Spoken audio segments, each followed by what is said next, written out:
yan. Nahamon doon ako masama. Ikaw yung masama, no? Sinasagutan mo ako, pinabasa mo ko. Anong hindi? Babasahin ko yung comment mo mamaya, ah. Basit ka, basit ka. Huwag mo kasi ako ganyanin.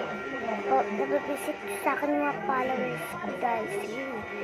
Bibigyan kita ng chance na bibigyan kita ng laruan. Basta, pag nakita, huwag mo na akong aawayan.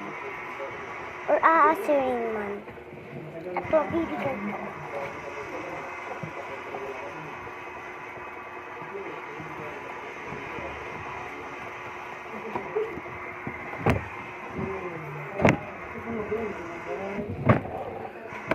Ano kaya bibigay ko sa'yo? Magsasabi ka lang, ha? Hindi. Kasi di ko malalaman kung alin yung gusto mo.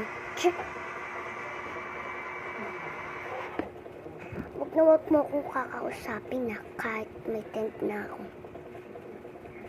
Diyos ko, Mega, nai-stress ako sa mga mukha mo. Kasi lagi mo na lang yung ako na maliit. Kinagato mo pa sa buhok ko. Ganyan, kinaganyan. Tapos, palaginipan ko nga si Kuya Saidi, si Ate Elaine. Naniyakap ako dahil sinapal ka nila dahil niaway mo ko. Napalaginipan ko lang. Akala mo makakaisa ka sa palaginip mo.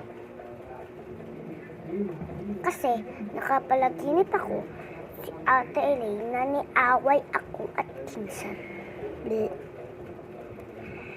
Sadya ko to, gaganti lang ako. Siyempre, di lang ako makaganti sa'yo kagahapon. Siyempre, alam mo naman na eh. Bye-bye.